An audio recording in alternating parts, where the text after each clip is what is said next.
আপনি কখনো জীবনে সূর্যোদয় দেখেছেন? কত প্রশান্তিদায়ক, কত শক্তিদায়ক হয়। মনের মধ্যে যেন একটা নতুন প্রেরণা দান করে, একটা নতুন উৎসাহ। কিন্তু যদি আপনি উঠতে দেরি করেন, তাহলে আপনি এই সূর্যোদয় দেখতেই পাবেন না। ঠিক এরকমই হয় আমাদের জীবনেও। সুযোগ সূর্যোদয়ের মতো। যদি আপনি আপনার জীবনে দরকারের চেয়ে বেশি অপেক্ষা করেন এই সুযোগের সদ্ব্যবহার করতে, তাহলে এই সুযোগ আপনার অপেক্ষা কখনোই করবে না, তা চলে যাবে। সেই জন্য এদের সামলে রাখুন। সঠিক সময় আসলে এই সুযোগের সদ্ব্যবহার করুন, নিজের কর্মকে সম্পূর্ণরূপে সার্থক করুন। এটাকে এক মুহূর্তের মতো দেখুন। যদি এরকম করেন, তাহলে জীবনও সূর্যোদয়ের মতোই হবে। এতে সন্তুষ্টি থাকবে, গৌরবও থাকবে, আর থাকবে শান্তি। রাধা রাধা। আমরা জীবনে এমন অনেক মানুষকে চিনি যারা অত্যন্ত শক্তিশালী, নিজের পরীক্ষা দিতে কখনো পিছপা হন না, খুব কঠোর হন, আত্মপ্রত্যয়ী হন, কিন্তু তাও তারা সাফল্য পান না। কেন? কি কারণ হতে পারে এর? লৌহ মানবের মতো ব্যক্তিত্বের অধিকারী হওয়া সত্ত্বেও তারা সফলতা কেন লাভ করেন না? এবার এটার উত্তর তাদের ব্যক্তিত্বের মধ্যেই লুকিয়ে রয়েছে। লৌহ মানব, লোহা। আপনি কখনো লোহাকে দেখে থাকবেন, অত্যন্ত শক্তিশালী, অত্যন্ত কঠিন, কিন্তু শুধু তখনই যখন সেটা শান্ত থাকে, শীতল থাকে। তাকে উত্তপ্ত করুন, তা আর কঠিন থাকবে না। তার উপরে এক আঘাত করুন আর তার আকৃতি বদলে যাবে। বুঝলেন? যদি আপনিও জীবনে নিজের শক্তি দিয়ে, নিজের নিরন্তর প্রচেষ্টা দিয়ে বড় কিছু করতে চান, তাহলে সর্বপ্রথম একে শান্ত করে রাখুন, একে শীতল করে রাখুন। জীবনে যা পেয়েছেন তাতেই সন্তুষ্টি পেতে শিখুন। এই ক্রোধের তাপে নিজেকে বদলাবেন না। চিনতে শিখুন সেই চিন্তাগুলো যা ক্রোধ বাড়িয়ে দেয়, আর সেইগুলোকে শেষ করে দিন, নয়তো সেই রাগ আপনার পতন অবশ্যই ঘটাবে। রাধা রাধা। আমরা অনেকবার লোকের থেকে এই কথা শুনেছি, জীবনে যখনই ধন অর্জন করবে বাঁচিয়ে রাখবে। কি হয়, কঠিন পরিস্থিতিতে আপনার খারাপ সময় তা আপনার কাজে আসে। কিন্তু এই কথা কি 100% সত্যি? ভাবুন, এই সমস্ত ধন যে আপনি অর্জন করেছেন, তা কি আপনাকে সুস্বাস্থ্য দিতে পারবে? এই সমস্ত ধন কি আপনাকে সুখ এনে দিতে পারবে? পারবে না, তাই না? চলুন আমি আপনাকে একটা কথা বলি। পরমেশ্বর, ঈশ্বর, যদি এই ঈশ্বরের ওপর আপনি বিশ্বাস রাখেন, সর্বদাই ভালো কাজ করেন, সবার মধ্যে প্রেম ছড়িয়ে দেন, আর সবার জন্য শুধু ও শুধুমাত্র শুভকামনা করেন, তাহলে আপনার সাথে কখনো কোনো খারাপ হতে পারে না। তাই সময় বদলান, সময় বদলানোর উপকরণ নয়। আর ভালোবেসে বলুন, রাধা রাধা। অনেকবার আমাদের দৃষ্টিভঙ্গি এমন হয়ে থাকে যে আমাদের আসল সত্যের থেকে অনেকটা দূরে নিয়ে যায়। আমরা যেরকম দেখি সেরকম সবসময় হয় না। এবারে দেখুন না, আমরা মানুষেরা, আমাদের ভালো লাগে।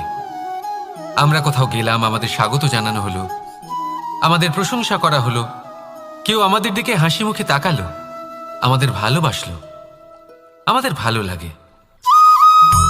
কিন্তু যদি কেউ ক্রুদ্ধ হয়, কটাক্ষ করে, ব্যঙ্গ করে, তাহলে আমরা তক্ষুনি তাকে নিজের শত্রু ভেবে ফেলি, তার উপরে ক্রুদ্ধ হয়ে যাই। একটা কথা মনে রাখবেন, এই হাসি সবার জন্যই হয়। আপনি তাদেরকেও হাসি উপহার দিতে পারেন যাদের আপনি চেনেন, তাদেরও দিতে পারেন যাদের আপনি চেনেন না। ছোটদের দিতে পারেন, বড়দের দিতে পারেন, সবার জন্যই হলো এই হাসি। কিন্তু ক্রোধ, ক্রোধ তাদের উপরেই আসে যাদের আমরা জীবনে কখনো হারাতে চাই না, যাদেরকে আমরা অসম্ভব ভালোবাসি, যাদের জন্য আমরা আশা করি যে তাদের জীবনের পরবর্তী সময় সব সময় সুখময় হোক, উজ্জ্বল হোক। সেই জন্য আপনার জীবনের সমস্ত সেই ব্যক্তি যারা আপনার উপরে ক্রুদ্ধ হন, কটাক্ষ করেন, জরুরি নয় তিনি আপনার শত্রুই হবেন। হতে পারে সে হলো আপনার শুভাকাঙ্ক্ষী, যিনি আপনার শুধুমাত্র ভালোই চান, যিনি আপনার জন্য একটা সুন্দর ভবিষ্যৎ চান। সেই জন্য সব সময় মন দিয়ে অন্যের কথা বোঝার প্রয়াস করুন। আপনি জানতে পারবেন তাদের কর্মের ধর্ম কি হতে পারে, আপনি জানতে পারবেন তাদের ক্রোধের মর্ম কি হতে পারে। রাধা রাধা। জীবনের এই পথে এগোতে এগোতে আমরা কোথাও থেমে যাই, আমরা জানি না কেন। আমরা চেষ্টা করি যেন আমরা সামনে এগোতে পারি, কিন্তু এরকম হয় না। কি কারণ হতে পারে এর? আসুন আমি আপনাকে বোঝাই। মনে করুন আপনি কোনো রাস্তায় হাঁটছেন, আপনার পা মুচকে গেল, আপনি পায়ে আঘাত পেলেন। এখন এই আঘাত যদি আপনাকে পথ চলতে বাধা দেয়, তখন আপনি থেমে যান। যদি আপনার ভাবনা চিন্তা ক্ষুদ্র হয়, তাহলে আপনি জীবনে কখনোই এগোতে পারবেন না। ভেঙে যাওয়া কলম দিয়ে আপনি কখনো চিঠি লিখতে পারবেন না। ঠিক সেইভাবেই যদি আপনার মনে অন্যের জন্য হিংসা থাকে, তাহলে আপনি আপনার নিজের ভাগ্য লিখতেই পারবেন না। কাজের প্রতি আলস্য আপনাকে কখনো ধনী হতে দেবেই না, আর ধনের প্রতি লোভ তা আপনাকে কখনো মহান হতে দেবে না। ছোট একটা কথা, কিন্তু এ হলো অত্যন্ত গুরুত্বপূর্ণ। ভাবনা চিন্তা অবশ্যই করুন, আর বোঝার চেষ্টা করুন সেটা যা আপনি বুঝতে চান। হতে পারে আপনি এমন কোনো পথ খুঁজে পেলেন যার ফলে আপনি কোনো খারাপ পথে যেতে যেতে থেমে গেলেন, বা আপনি এমন কোনো অর্থ খুঁজে পেলেন যা আপনাকে মহান হবার পথে অগ্রসর করে দিল। রাধা রাধা। অহংকার এ হলো ছোট একটা শব্দ, কিন্তু এর প্রভাব অত্যন্ত বৃহৎ হয়ে থাকে। আর সব থেকে বড় সমস্যা হলো মানুষ আজ অবধি বুঝতেই পারেনি যে এই অহংকারের বাস্তব রূপ কিরকম। কেউ একে গর্বের নাম দেন, কেউ একে আত্মসম্মানের নাম দিয়ে থাকেন, এবং কোথাও একটা এমন সময় চলে আসে যখন সময় এই অহংকারকে ভেঙে খান খান করে দেয়। আর তখন না গর্ব আপনাকে বাঁচাতে পারে, না আপনার আত্মসম্মান। এখন যদি আপনাকে উদাহরণ দিই, তাহলে যেখানে আপনি বসে আছেন সেই ঘরেই ওপরে তাকান, সেই ছাদের দিকে। যদি এই ছাদ অহংকার করতে থাকে যে দেখো আমি তো সব থেকে উঁচু জায়গায় আছি, আমার চেয়ে ওপরে আর কেউ নেই, আমি এই ঘরে থাকা সমস্ত ব্যক্তিকে ছায়া প্রদান করি, যদি এই অহংকার এসে যায় তাহলে কি? একবার ভেবে দেখুন, যদি পরের দিন তার উপর আরো একটা তলা বানিয়ে দেওয়া হয় তাহলে কি? এই ছাদ যার নিজের উঁচু হবার অহংকার ছিল, যে সব থেকে ওপরে ছিল, সে এবার পায়ের তলায় চলে এসছে। এটাই হয়ে থাকে। মনে কখনোই অহংকার পোষণ করবেন না। যদি মনের মধ্যে কিছু রাখতে চান তাহলে প্রেমের ভাব রাখুন, স্নেহ রাখুন।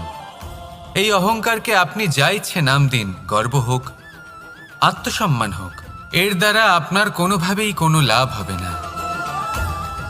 তাহলে এই অহংকারকে ত্যাগ করুন আর আমার সাথে ভালোবেসে বলুন, রাধা রাধা। একটা সিদ্ধান্ত। এই জীবনে একটা সিদ্ধান্তের গুরুত্ব কি হতে পারে তা কখনো ভেবে দেখেছেন? একটা সিদ্ধান্ত সেই ভিত্তি হতে পারে যা আপনার পুরো জীবনকে বদলে দিতে পারে, এই সমস্ত সংসারকে বদলে দিতে পারে, ভবিষ্যৎ বদলে দিতে পারে। এই সিদ্ধান্ত যে কোন রাস্তা চয়ন করতে হবে, সেই সিদ্ধান্ত যে কখন সামনে এগোতে হবে আর কখন থেমে যেতে হবে, সেই সিদ্ধান্ত যে কখন যুদ্ধ করতে হবে আর কখন নিজেকে পিছু পা হতে হবে। এই সিদ্ধান্ত হলো খুব গুরুত্বপূর্ণ। আর আপনি তো এই সংসারে একা নন, তাই আপনার একটা সিদ্ধান্ত শুধু আপনার জন্যই নয়, সমস্ত সংসারের জন্য গুরুত্বপূর্ণ হতে পারে। এবার এই সিদ্ধান্ত আপনারই হবে। ভাবনা চিন্তা করে নেবেন, সাফল্য পাবেন। রাধা রাধা। ভবিষ্যৎ। সংসারে এমন কোন ব্যক্তি আছেন যিনি নিজের ভবিষ্যতের বিষয়ে ভাবেন না? যে কেউ ভাবেন, আমার ভবিষ্যৎ কিছু এরকম হবে, আমি ভবিষ্যতে এরকম কিছু একটা করব, এই সুবিধা থাকবে, এই আনন্দ পাবো, ইত্যাদি ইত্যাদি। কিন্তু সত্যি বলি, ভবিষ্যতের থেকে বড় ভণ্ড আর কেউ নেই। ভবিষ্যৎ আপনাকে ছেড়ে চলে যাবে, আপনি জানতেও পারবেন না। ভবিষ্যৎ আপনার থেকে আপনার বর্তমান কেড়ে নেবে। অনেক সময় আমরা ভবিষ্যতের বিষয় ভাবতে থাকি, দুশ্চিন্তা করতে থাকি, ভবিষ্যৎ দিয়ে নিজেকে এতটাই ঘিরে ফেলি যে বর্তমান কি তা ভুলেই যাই, তার বোধই আমাদের থাকে না। ভাবুন, ভবিষ্যৎ কি? ভবিষ্যৎ হলো সেটাই যা এখনো পর্যন্ত ঘটেনি। বর্তমান হলো সেটা যা এখন ঘটছে। তাহলে যা এখনো ঘটেইনি তার বিষয়ে দুশ্চিন্তা করে নিজেকে ব্যতিব্যস্ত কেন করছেন? এই বর্তমান, এটাই হলো গুরুত্বপূর্ণ। এর উপরে সমস্ত ভাবনা কেন্দ্রীভূত করুন। মনে লক্ষ্য অবশ্যই রাখুন, কিন্তু পুরো মনোযোগ শুধু বর্তমানে থাকবে। এই বর্তমানকে যদি সামলে নিতে পারেন, তাহলে আপনার ভবিষ্যৎ এমনি উজ্জ্বল হয়ে উঠবে। তাহলে আসুন আমার সাথে ভালোবেসে বলুন, রাধা রাধা। সময়। কথায় আছে, আমাদের জীবনের প্রত্যেক মুহূর্ত স্বর্ণর মতো হয়। এবার হয় আমরা একে নিজেদের কাছে রাখতে পারি বা একে আমরা চলে যেতে দিতে পারি, কারণ এই ছোট ছোট মুহূর্তই আছে যা আমাদের জীবনকে গড়ে তোলে। এখন এই জীবন কেমন হবে তা আমাদের উপর নির্ভর করে। যদি আপনি একটা মুহূর্তের যত্ন না নেন, যদি আপনি এক মুহূর্ত ভালো না বাসেন, যদি আপনি এক মুহূর্ত স্নেহের আনন্দ না উপভোগ করতে পারেন, তাহলে দেখতে দেখতেই আপনার সমস্ত সময় নষ্ট হয়ে যাবে, আপনি জানতেও পারবেন না। অর্থাৎ এই সময় স্বর্ণ হতে পারে না। তবে আমরা একে স্বর্ণ বানিয়ে নিতে পারি আমাদের চেষ্টার মাধ্যমে। এই সময় শুধু একটি লাঙল যা মাটির সাথে লড়াই করতে পারে, আর কিছু নয়। একটা অত্যন্ত গুরুত্বপূর্ণ কথা মনে রাখবেন, আপনার কাছে শুধু সময় আছে। এবার আপনি এটা দিয়ে স্বর্ণ বানাবেন না ঘুমিয়ে স্বপ্ন দেখে একে নষ্ট করবেন, সিদ্ধান্ত আপনারই। রাধা রাধা। ভগবান। প্রত্যেক কঠিন পরিস্থিতিতে এই নামই আছে যা আমাদের উপায় দিয়ে থাকে। ব্যক্তি যান, ভগবানের পুজো করেন, আরাধনা করেন, ব্রত পালন করেন, মন্দিরে যান, পুজো পাঠ করেন, ভগবানকে জাগিয়ে তোলেন। আর তারপর শুরু হয় সমস্ত প্রশ্ন। হে ভগবান, আমার সাথে এরকম কেন হচ্ছে? কেন আমারই জীবনে এত দুঃখ আছে? আমি কিভাবে এর সম্মুখীন হব? আমাকে কেন এত কষ্ট ভোগ করতে হচ্ছে? হে ভগবান, আমি কি করব? আমাকে সাহায্য করুন, কোনো রাস্তা দেখান।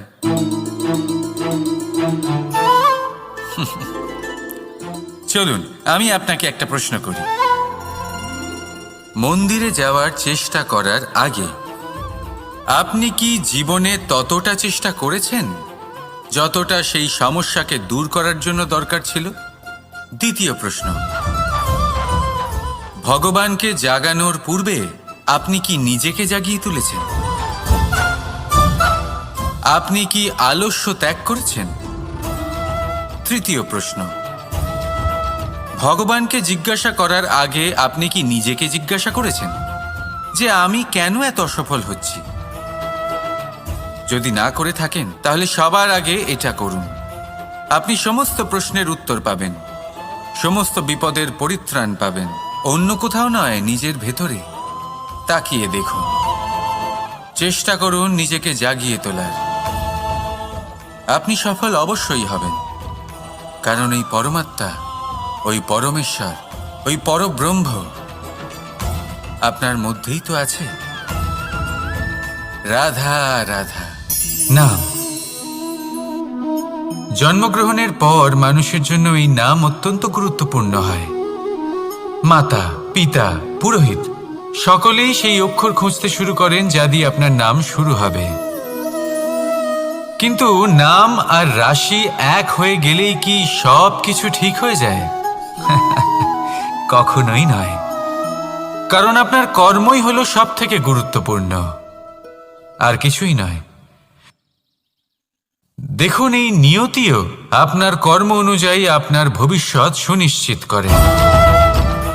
যদি আপনাকে উদাহরণ দিই তাহলে ভাবুন, একদিকে ছিলেন রাম আর অন্যদিকে রাবণ।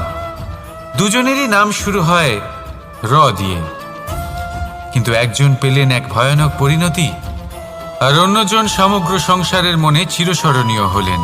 তাহলে মনে রাখবেন, নাম নয়, কর্মই হলো শ্রেষ্ঠ। আর যদি তা শ্রেষ্ঠ হয় তাহলে আপনার নাম এমন স্থানে পৌঁছবে যা সংসারের কেউ মুছে ফেলতে পারবে না।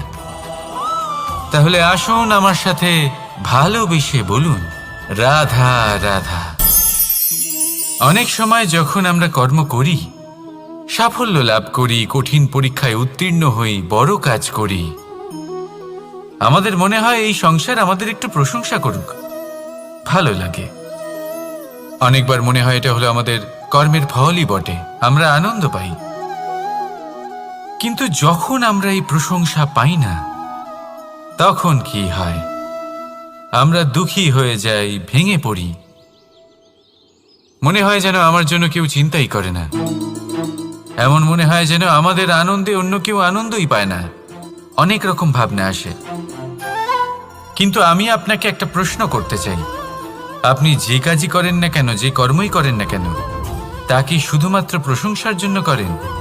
যদি এরকম হয়ে থাকে তাহলে সেই ভাবনা এক্ষুনি ত্যাগ করুন, কারণ এই প্রকৃতি আমাদের অন্য শিক্ষা দেয়।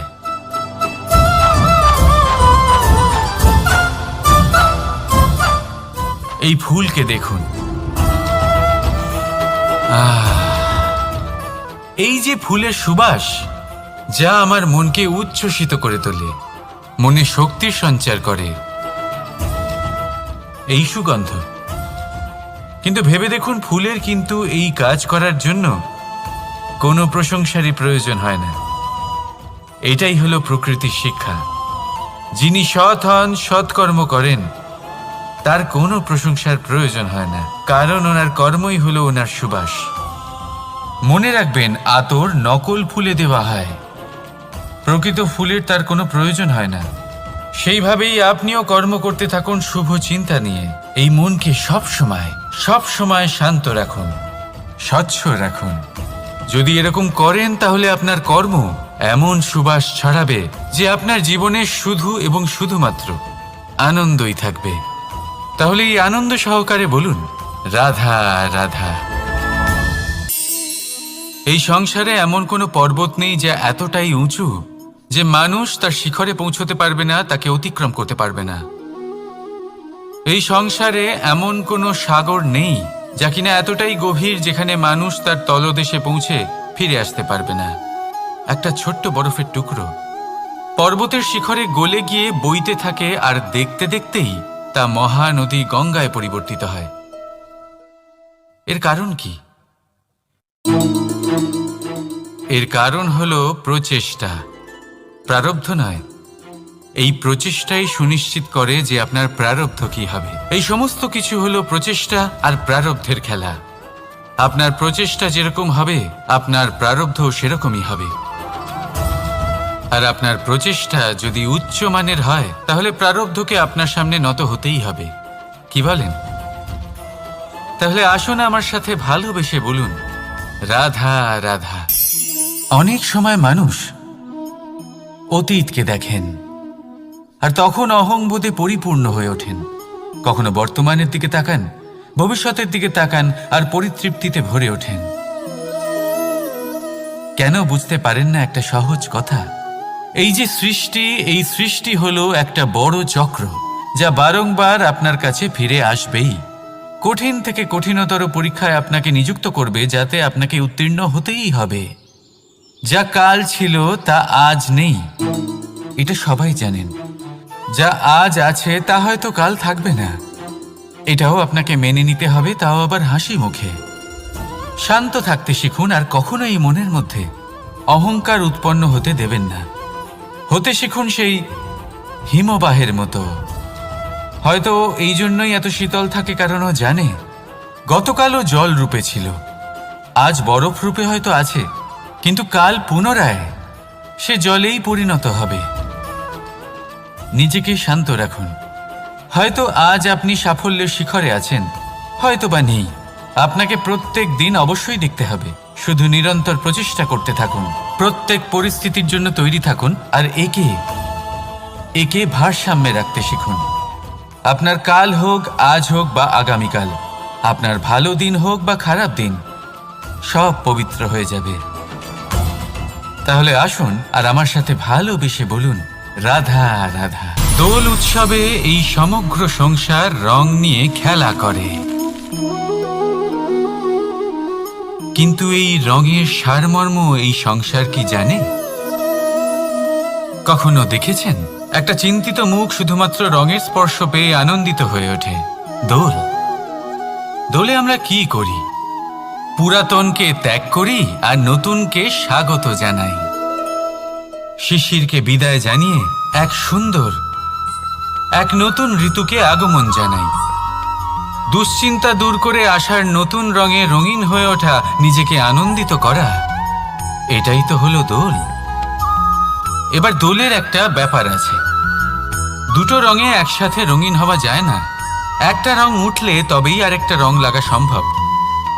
আরও একটা প্রশ্নও রয়েছে, কোন রংকে তুলে দিয়ে কোন রং মাখানো যেতে পারে? যদি আপনাকে উদাহরণ দিই, লোভের এই রং, তা যতক্ষণ লেগে থাকবে আনন্দের রং লাগতে পারবে না। যা হয়েছিল দ্বারকাবাসী এবং সামন্তক মণির মধ্যে। ভ্রান্তির রং যতক্ষণ লেগে থাকবে সত্যের রং লাগতে পারবে না, যা হয়েছে রুক্মিণীর সাথে। আর হিংসার এই রং যতক্ষণ লেগে থাকবে প্রেমের রং ততক্ষণ লাগতেই পারবে না, যা হয় আপনার আমার সবার সাথে। তাহলে আসুন একসাথে মিলে দোল পালন করি এবং সবকিছুর উপরে বিজয় লাভ করি। অন্ধকারের স্থানে আলোর, ভ্রান্তির স্থানে সত্যের, হিংসার স্থানে প্রেমের আর লোভের স্থানে আনন্দের এই সুন্দর রং মাখাই। শত্রুতা, ঘৃণা, হিংসা এই সব কিছু ত্যাগ করি আর সকলের সখা হয়ে উঠি। আর ভালোবেসে বলি, শুভ দোল। হ্যাঁ, ওটা তো আমরা অবশ্যই বলবো, রাধা রাধা। সংসারে অনেক সময় এরকম হয় যে আমরা খুব সমস্যায় থাকি, খুব বিপদের মধ্যে থাকি। আর সেই সমস্ত মানুষ যারা আমাদের কাছের মানুষ, আমাদের আপনজন, তারা আমাদের ত্যাগ করে চলে যান। আমরা এই সময় দুঃখ পাই, নিরাশ হয়ে পড়ি এবং একা একাই সেই সমস্যাকেও কাটিয়ে উঠি। এবার পরিস্থিতি যেমন খুশি হোক না কেন, সেই সব মানুষ যারা এমন সময় আপনাকে ত্যাগ করেছেন তাদের প্রতি ক্রুদ্ধ হওয়া, অভিমান করা, এটা অনুচিত। আমি বলবো তাদের প্রতি কৃতজ্ঞ থাকুন। আমি বলবো তাদের ধন্যবাদ জানান যে তারা এমন সময় আপনার সঙ্গ ত্যাগ করেছেন যখন আপনার তাদের সব থেকে বেশি প্রয়োজন ছিল। কারণ দেখুন, হয় তাদের বিশ্বাস ছিল যে আপনি নিজেই এই বিপদ থেকে বেরিয়ে আসতে পারবেন, বা তাদের ত্যাগ করার জন্য আপনি নিজের উৎসাহ বাড়িয়ে তুললেন, আপনি নিজের শক্তি বাড়ালেন এবং নিজে সেই সমস্যা থেকে বেরিয়ে আসলেন। নিজের খারাপ সময়কে আপনি নিজেই ভালো সময় করে তুললেন। শেষ পর্যন্ত আপনি আরো শক্তিশালী হয়ে উঠলেন, আরো শ্রেষ্ঠ হয়ে উঠলেন। আর এটাই তো আপনার বিজয়, যার কারণ হলো তাদের আপনাকে ত্যাগ করা। তাহলে তাদের ধন্যবাদ জানান আর আমার সাথে ভালোবেসে বলুন, রাধা রাধা। ধন, ধন হলো কারোর জন্য মোহ, আবার কারোর জন্য মায়া, কারোর জন্য হয়তো ভাগ্য, আবার কারোর জন্য কর্মের পারিশ্রমিক। দেখতে গেলে এই ধন হয়তো সবার জন্যই অত্যন্ত প্রয়োজনীয় হয়ে থাকে। সেই জন্যই তো মানুষ নিজের সমস্ত জীবন অতিবাহিত করেন এই ধন অর্জন করার জন্য। অনেক মানুষ এমনও হয় যাদের সমস্ত জীবন এই ধন অর্জন করতেই কেটে যায়। প্রত্যেক মানুষই চেষ্টা করেন যেন তিনি ধনী হন, যত সম্ভব বেশি ধন অর্জন করতে পারেন, সম্পন্ন থাকতে পারেন। আর তা হবে নাই বা কেন? কারণ এটাই হলো এমন এক বস্তু যা আদান প্রদান এমন নানান কাজে আসে। চেষ্টা তো সব মানুষই করেন, ধন অর্জন সব মানুষ করতে পারেন না। কারণ হলো এটাই যে মানুষ ভাবেন যে তার কাছে কিছু ধন এলে তারপর তিনি কিছু করে দেখাবেন, আর ধন ভাবে যদি এই মানুষ কিছু করে দেখান তাহলে আমি তার কাছে আসব। সেই জন্য কিছু করে দেখান, এমন শ্রেষ্ঠ কাজ করে দেখান যাতে ধন নিজেই আপনার কাছে ছুটে আসে। যদি আপনি ধন লাভের আশায় ছোটেন তাহলে আপনি নিজের সন্তোষ ভাব হারিয়ে ফেলবেন। কিন্তু এই সম্পত্তি যদি আপনার কাছে ছুটে আসে তাহলে আপনাকে মহান বলা হবে। সেই জন্য কাজ করুন, শ্রেষ্ঠ কাজ করে দেখান, দেখবেন এই ধন ফলস্বরূপ আপনার কাছে আসবেই আসবে। তাহলে আসুন আমার সাথে ভালোবেসে বলুন, রাধা রাধা। আমাদের মনে সবসময় একটা প্রশ্ন এসেই থাকে, এই জীবন যা কিনা ঈশ্বর আমাদের দিয়েছেন, একটা জীবন। ঈশ্বর এক আত্মা দিয়েছেন পৃথিবীতে বাঁচার জন্য। যতদূর আমরা জানি আমাদের কাছে একটাই জীবন রয়েছে। আমরা ভাবি এই জীবন গুছিয়ে কিভাবে রাখা যায়। প্রত্যেক মানুষ ভাবেন যে আমি কি করি যাতে এই জীবনকে গুছিয়ে রাখা যায়, কিরকম কর্ম করব, কিরকম পুণ্য করব, কি ধরনের শাস্ত্র পড়ব যাতে আমি সেই জ্ঞান অর্জন করি যাতে জীবনটা সুন্দর করে তুলতে পারি। আমাদের সমগ্র জীবন কেটে যায় এই প্রশ্নের উত্তর খুঁজতে, সেই শাস্ত্র অধ্যয়ন করতে। এমন অনেক মানুষ তাও বুঝতে পারেন না। আসুন আজ আমি আপনাকে একটা সহজ কথা বলি, যার দ্বারা আপনি নিজের জীবন সুন্দর করবেন। জীবন, জিহ্বা, এদের দুজনেরই হলো একটাই রাশি। জিহ্বা অর্থাৎ আপনার কথা, এই কথাকে সংযত রাখুন, একে সুন্দর করে তুলুন, মধুর কথা বলুন, যতটা সম্ভব একে নিয়ন্ত্রণে রাখুন। আপনার জীবন সুন্দর হয়ে উঠবে। কারণ এই শব্দ হয় অত্যন্ত শক্তিশালী। এটা হলো এমন এক বন্ধন যা আপনার সামনের মানুষকে আপনার ব্যক্তিত্বের সাথে জুড়ে দিতে পারে। তাই এই শব্দ সংযত রাখুন, একে সুন্দর করে তুলুন। আপনার জীবন আপনা থেকেই সুন্দর হয়ে উঠবে। আর আসুন এই মধুর সুন্দর অনুভূতি দিয়ে বলুন, রাধা রাধা। জীবন, এই জীবন আসলে কি?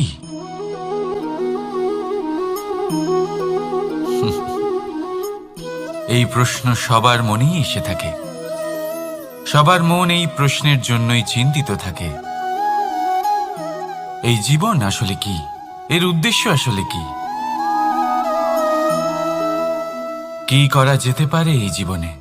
এই জীবন কি কিছু পাওয়ার, নাকি এই জীবন কিছু হারাবার? এই জীবন কি আসলে সেটাই যেখানে আমাদের পরমাত্মার খোঁজ করা উচিত, নাকি আমাদের ধাবিত করা উচিত নিজেদের স্বপ্নের লক্ষ্যে? এই জীবন আসলে কি? এই জীবন আসলে অত্যন্ত সরল। এ হলো শান্ত জলের মতো, একটা আয়নার মতো এই জীবন। এই জীবন আসলে ঠিক যেন এক আয়নার মতো। আয়না কি করে? আপনাকে সেটাই দেখায় যা আপনি করে থাকেন। আপনি হাসি মুখে আয়নার দিকে তাকান, আয়না আপনাকে আপনারই মুখ দেখাবে, সেই হাসি সমেত। আপনি রেগে গিয়ে আয়নার দিকে তাকান, আয়না আপনাকে সেটাই দেখাবে। আপনি প্রসন্নভাবে হেসে আয়নার দিকে তাকালে আয়না আপনাকে সেটাই দেখাবে। এটাই হলো জীবন, একটা আয়নার মতো। আপনি এটা ভাববেন না যে এই জীবন আপনাকে কি দিয়েছে, বরং এটা ভেবে দেখুন যে আপনি এই জীবনকে কি প্রদান করেছেন। যদি আপনি এই জীবনকে সুখ প্রদান করেন, আনন্দ দিতে পারেন, ভালোবাসা দিতে পারেন, তাহলে এই জীবনও আপনাকে সুখ, আনন্দ আর ভালোবাসাই দেবে। তাহলে আসুন এই সুখ, আনন্দ আর ভালোবাসা দিয়ে বলুন, রাধা রাধা। ধরিত্রীর বুকে গজিয়ে ওঠা এই দুব্ব ঘাস দেখেছেন? দুব্ব ঘাস, যা আমাদের পাকে শীতল রাখে। এতে যদি বসেন তাহলে মনে হবে নরম কোথাও বসে আছেন। এত ছোট হলেও কিন্তু এর মধ্যে গুণ আছে অনেকগুলি, আর যতটা ছোট এটা ততটাই বড় শিক্ষকও। কিভাবে? ভাবুন, পাতা ঝরার মরশুমের পরে সমস্ত পাতা একত্রিত হয়ে থাকে। একটা ছোট ফুলকি সবাইকে জ্বালিয়ে দিতে পারে, সমস্ত পাতা পুড়ে ছাই হয়ে যায়। কিন্তু এই ঘাসের কিছুই হয় না, সে যেমন ছিল তেমনই থাকে। কারণ কি হতে পারে? প্রথম কারণ, এরা ছোট হয়। দ্বিতীয় কারণ, এরা বিনম্র হয়, বড়ই সহজে দমে যায় এরা। তৃতীয় কারণ, এদের মধ্যে নমনীয়তা থাকে। আপনিও নিজেকে এরকমই বানিয়ে ফেলুন। কখনো নিজেই নিজেকে কারোর থেকে বড় মনে করবেন না। নিজের এই মনকে বিনম্র রাখুন। এবং সবথেকে বড় কথা, নিজের এই মনে সহানুভূতি, প্রেম আর বিশ্বাসের নমনীয়তা বজায় রাখবেন। যদি এরকম করতে পারেন তাহলে জীবন সবসময় সুখে কাটবে। রাধা রাধা।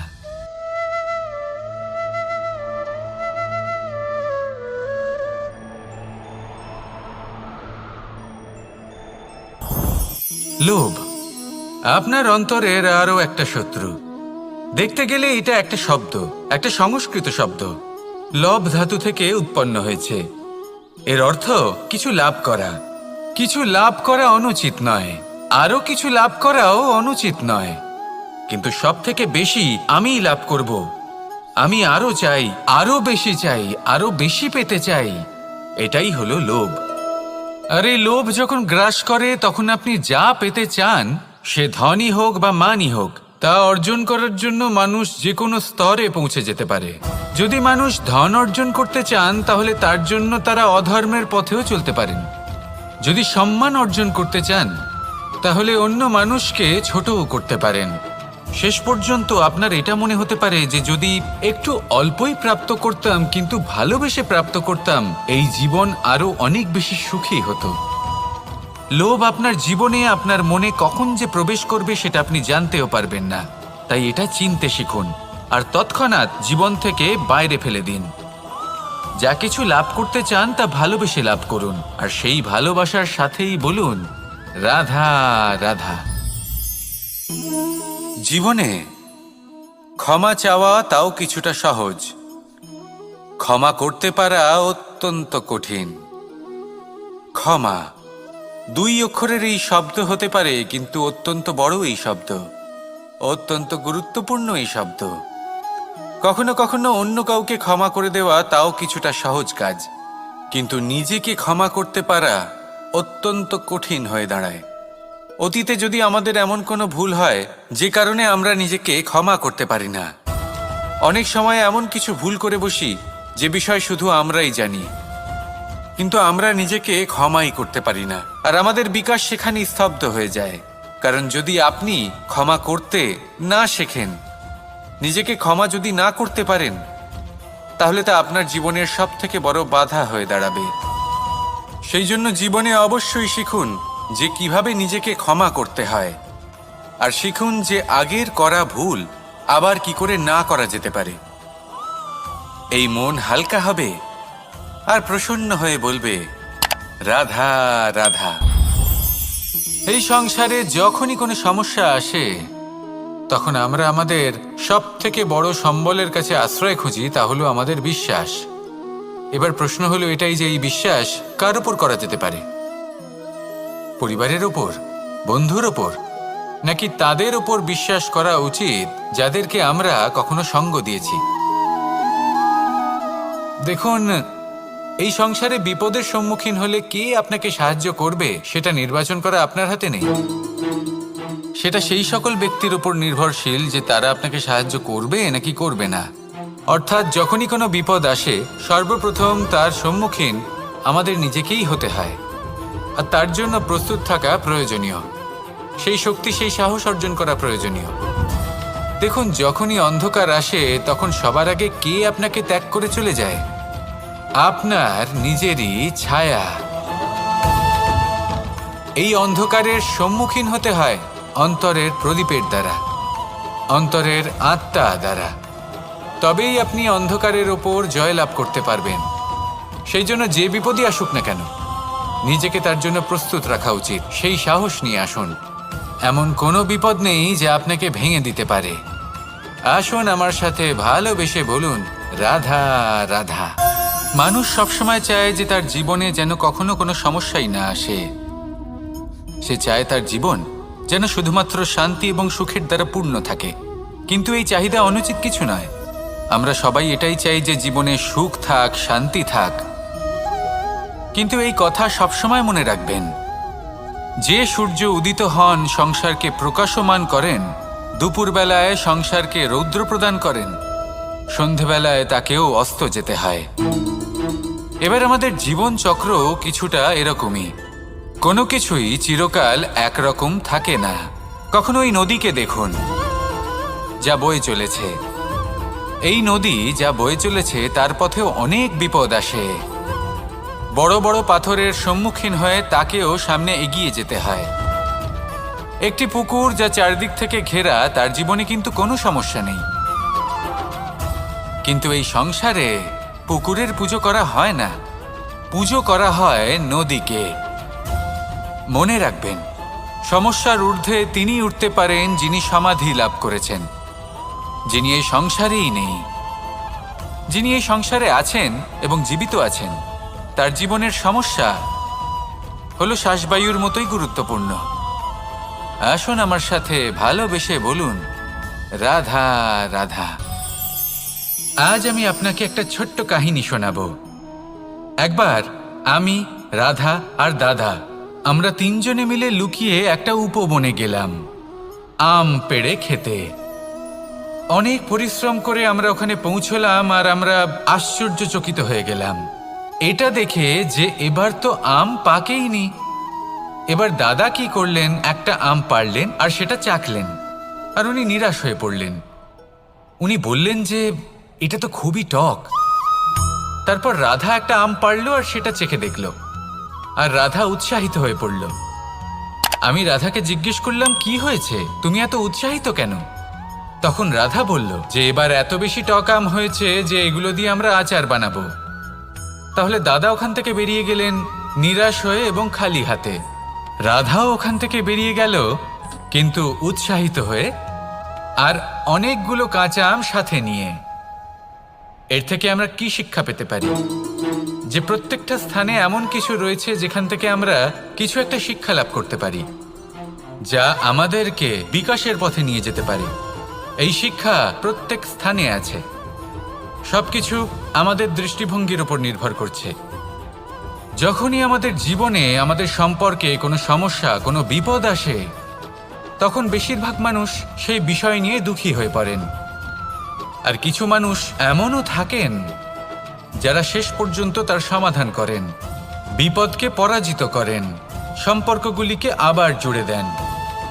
যদি আপনি সুখের খোঁজ করেন তাহলে আপনি সুখ অবশ্যই পাবেন, প্রসন্নতা অবশ্যই পাবেন। যদি আপনি দুঃখ খোঁজেন তাহলে দুঃখ অবশ্যই পাবেন। এবার আপনি কি খুঁজতে চান সেই চয়ন আপনারই। আসুন আর আমার সাথে ভালোবেসে বলুন, রাধা রাধা। কখনো কোনো প্রজাপতিকে উড়তে দেখেছেন? কি সুন্দর উড়ে বেড়ায় সে, এক ফুল থেকে অন্য ফুলে, এক পাতা থেকে অন্য পাতার ওপর।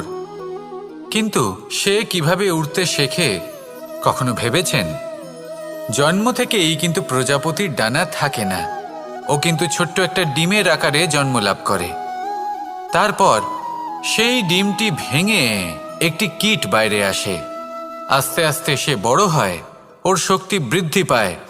তারপর সে সেই কীট দশা ত্যাগ করে নিজের ডানাগুলি মেলে।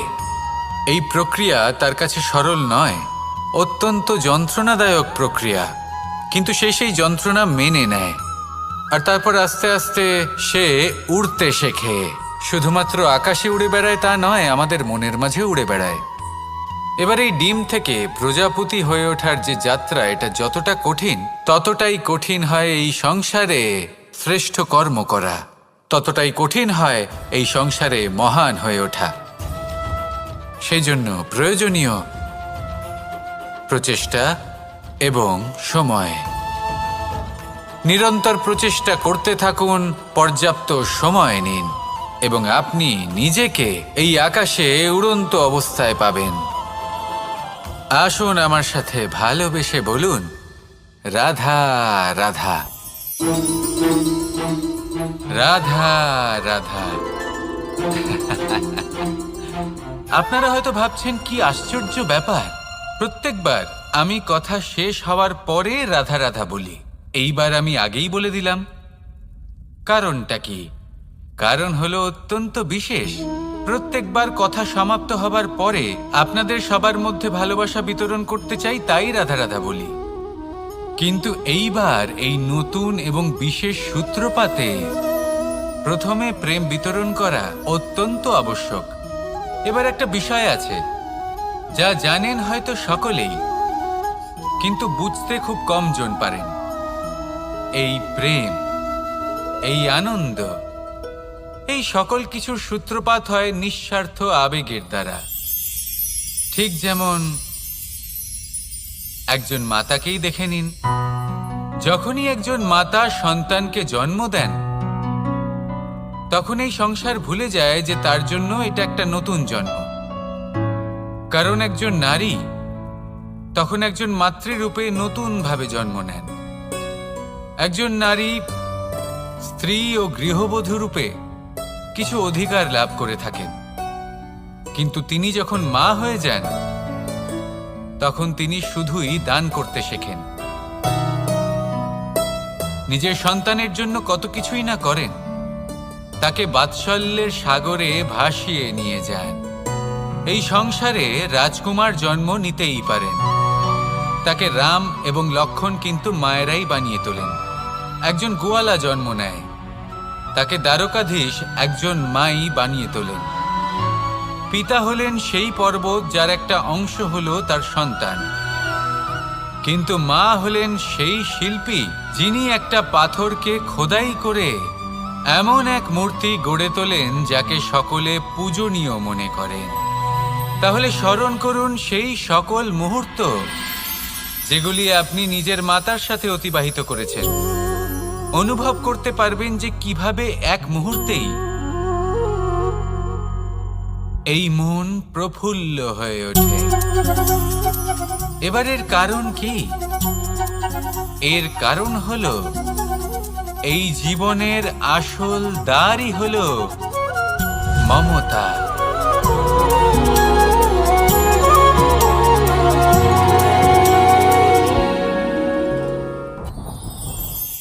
যত শক্তিশালী এই মন, তত শক্তিশালী এই শরীরও। এই যে আমাদের শরীর, এটা আসলে কি?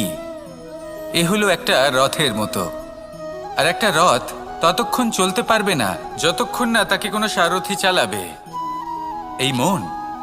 এই মন হলো শরীরের সারথি। এবার ভাবুন, যদি এই সারথি শক্তিহীন হয়, দুর্বল হয়, তাহলে এই রথের কি হবে?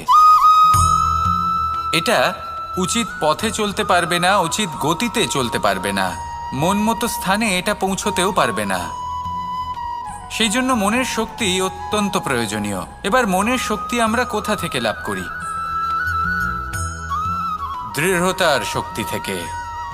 এবার এই শক্তি আমরা কিভাবে বাড়াতে পারি? আমরা প্রতিদিন কিছু নতুন স্থির করি, কিছু ছোট কিছু বড়। আর যেই আমরা নতুন কিছু পূর্ণ করি, আমাদের মনের শক্তি বেড়ে যায়। আর যদি পূর্ণ না করতে পারি, মনের শক্তি কমে যায়। একটা দেওয়ালের মতো ছোট ছোট ছোট ছোট শিলা আমরা একটার পর একটা স্থাপন করে একটা দেওয়াল তৈরি করি। এতগুলো পাথর যখন একত্রিত হয়ে যায়, তখন এমন এক দেওয়াল তৈরি হয় যাকে ভাঙা প্রায় অসম্ভব হয়ে দাঁড়ায়। সেরকমই হয় মন এবং দৃঢ়তা।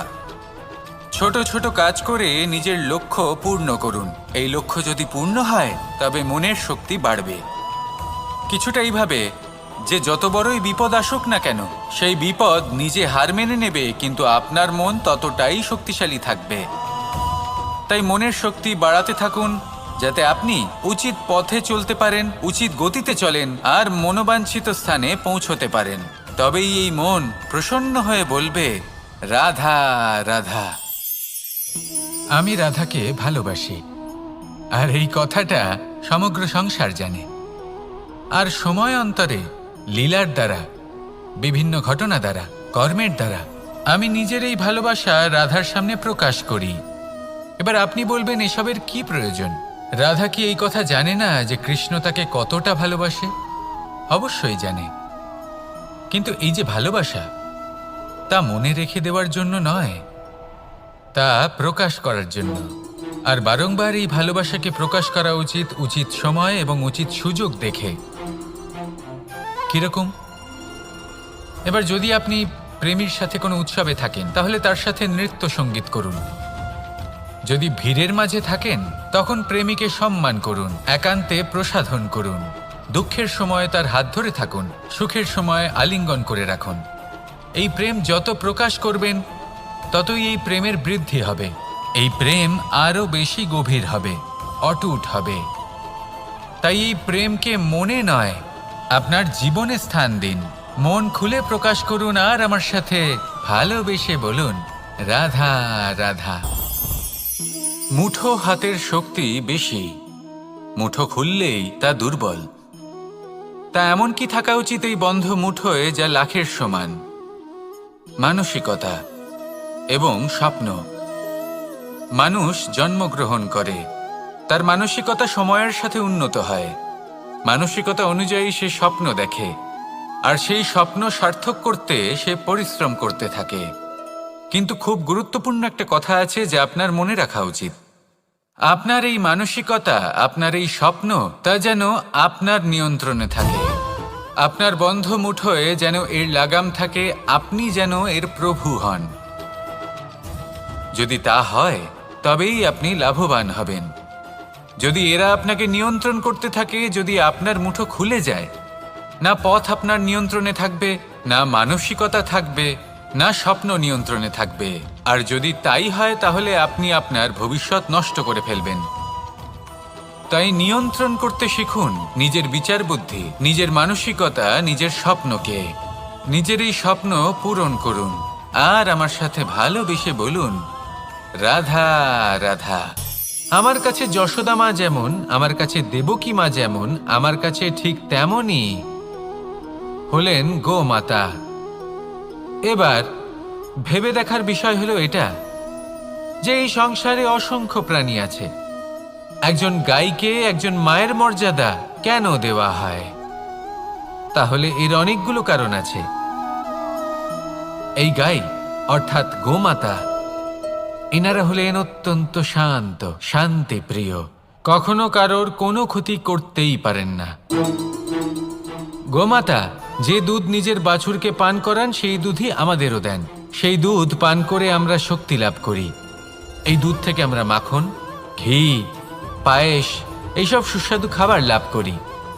গোমাতার গোবর আমাদের জ্বালানি হিসেবে সাহায্য করে, যার ফলে খুব কম সংখ্যক কাঠ ব্যবহার করা যায় এবং বেশিরভাগ জঙ্গল সুরক্ষিত থাকে। গোমাতার গোমূত্র সেটাও আমাদের কাছে লাভজনক। এর দ্বারা আমরা অনেক রোগ থেকে মুক্তি লাভ করতে পারি। গোমাতা যখন একটি বাছুরকে জন্ম দেন তখন সেই বড় হয়ে আমাদের ক্ষেত কর্ষণ করে। সেই জন্য গাইকেও জীবনে মায়ের মর্যাদা দেবেন। যতটা সম্ভব তাকে সেবা করুন এবং ভালোবেসে তাকে পালন করুন। এই মন নিজে থেকেই প্রসন্ন হয়ে বলবে, রাধা রাধা। ধন, সম্পদ, ঐশ্বর্য, মানুষ হয় নিজের সৌভাগ্যের দ্বারা এগুলো লাভ করে থাকেন বা কর্মের দ্বারা। সৌভাগ্য আসলে কি? গ্রহের দশা যা প্রত্যেক মুহূর্তে বদলাতে থাকে। কর্মের মাধ্যমে যখন আপনি ধন অর্জন করেন তখন সেই ধন আপনার আগামী প্রজন্ম লাভ করে। সেটা হয় সে ভোগ করে বা তার জন্য তার ভোগান্তি হয়। আর এটা নির্ভর করছে আপনার কর্মের ওপরে। কি কর্ম করেছেন আপনি সেই ধনকে লাভ করার জন্য। যদি আপনি সৎ পথে চলেন, নিষ্ঠা ভরে আপনি কর্ম করে থাকেন এবং তার ফলে আপনি ধন অর্জন করে থাকেন, তাহলে আপনার আগামী প্রজন্ম সেটা ভোগ করবে, সেটা প্রয়োগ করবে নিজের বিকাশের জন্য। কিন্তু যদি আপনি কুকর্ম করে থাকেন, কোনো রকম ছলনা করে থাকেন এই ধন লাভ করার জন্য, তাহলে 100% আপনার আগামী প্রজন্মকে এর জন্য ভুগতেই হবে। তাহলে আপনি কি চাইবেন? যে আপনার আগামী প্রজন্ম সুখ ভোগ করবে নাকি আপনার কুকর্মের পরিণাম ভোগ করবে? নির্বাচন আপনারই। আসুন আমার সাথে ভালোবেসে বলুন, রাধা রাধা।